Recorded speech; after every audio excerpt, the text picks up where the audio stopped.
ताबड़तोड़ हमले से ऐसा लग रहा है कि ट्रंप ने ईरान को बर्बाद करने की ठान ली है और इस बार युद्ध लगातार तेज होता जा रहा है। अमेरिका ने ईरान पर अभी फिर बड़ा अटैक किया। ईरान के 2 शहरों पर अमेरिका ने हमला किया। तेहरान और सिराज शहर पर बम गिराए गए हैं। बताया जा रहा है कि MQ-9 ड्रोन की मदद से बम गिराए गए।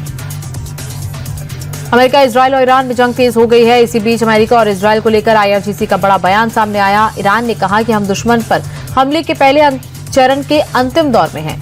IRGC आगे कहा कि अगला हमला बहुत बड़ा होगा। भारी और घातक मिसाइलों से दुश्मन पर हमला करेंगे। दुश्मन को जीतने का एक भी मौका नहीं देंगे। ईरान को लेकर इजरायल के PM नेतन्याहू ने बड़ा बयान दिया। नेतन्याहू ने कहा कि ईरान नई साइट्स और अंडरग्राउंड बंकर बना रहा था, जिससे अगले कुछ महीनों में उसका बैलिस्टिक मिसाइल प्रोग्राम और एटॉमिक बम प्रोग्राम इम्यून हो जाता। तब ईरान का बैलिस्टिक मिसाइल प्रोग्राम सेफ हो जाता। इसीलिए अगर अभी एक्शन नहीं लिया जाता तो फिर फ्यूचर में कभी भी नहीं लिया जा पाता। ट्रंप ने ईरान को दुनिया का नंबर 1 आतंकवादी प्रायोजक करार दिया और कहा कि तेहरान को कभी भी परमाणु हथियार नहीं मिलने देंगे। ट्रंप ने दावा किया कि अमेरिकी सेना ने ईरान की मिसाइल क्षमता को बुरी तरह तबाह कर दिया है। उन्होंने ये भी दावा किया कि हमारे पास हथियारों का असीमित भंडार है और हम अनंत काल तक युद्ध लड़ सकते हैं। अमेरिका के राष्ट्रपति डोनाल्ड ट्रंप के बाद अब US विदेश मंत्री मार्को रूबियो ने दोहराया कि अमेरिका की तरफ से भीषण हमला होना अभी बाकी है। ईरान में हमलों को लेकर विदेश मंत्री ने कहा कि अगला फेज और घातक होगा। रूबियो ने कहा कि अमेरिका को ये यकीन है कि ईरान के लोग इस सरकार को उखाड़ कर फेंक सकते हैं और अपने देश के लिए नया भविष्य तय कर सकते हैं।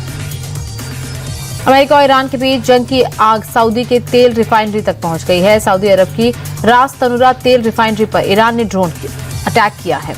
हमले में तेल रिफाइनरी पूरी तरह तबाह हो गया है। हमले की सैटेलाइट तस्वीर भी सामने आई, जिसमें आप देख सकते हैं कि ड्रोन अटैक के बाद रिफाइनरी धुआं हो गई। ईरान ने UAE को एक बार फिर निशाना बनाया। ईरान ने दुबई में US मिलिट्री ठिकाने पर शाहिद 136 ड्रोन से हमला किया। ईरानी मीडिया के मुताबिक ईरान ने शाहिद 136 ड्रोन से दुबई में उस बिल्डिंग पर हमला किया जहां अमेरिकी मिलिट्री के अधिकारी मौजूद थे। इससे पहले सऊदी में अमेरिकी दूतावास पर ईरान ने ड्रोन से अटैक किया, जहां पर हमले के बाद आग लगने की खबर आई। हालांकि रिपोर्ट से पता चला कि एम्बेसी हमले के वक्त खाली थी।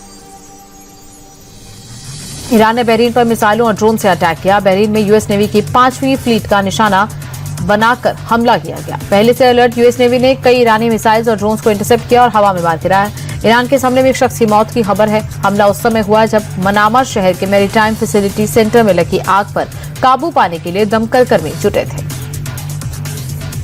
ईरान के ताबड़तोड़ हमलों के बीच कतर का बड़ा बयान सामने आया। कतर ने ईरान के ज्यादातर हमलों को इंटरसेप्ट करने का दावा किया।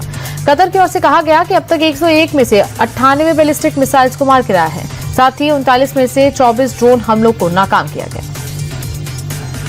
कल ईरान के साथ साथ उसके सहयोगी हिजबुल्लाह पर भी ताबड़तोड़ हमले कर रहा है। IDF ने लेबनान की राजधानी बेरूत में एयर स्ट्राइक कर रेडियो स्टेशन को उड़ा दिया। हमले के बाद इमारत से धुएं का गुबार उठा दिखाई दिया। उधर इजरायली फोर्स ने ईरान के 500 साल पुराने महल पर भी टारगेट किया। IDF ने गोलिस्तान पैलेस पर मिसाइल अटैक किया। इसके साथ ही ईरान के पुराने संसद भवन के पास भी मिसाइल दागे गई।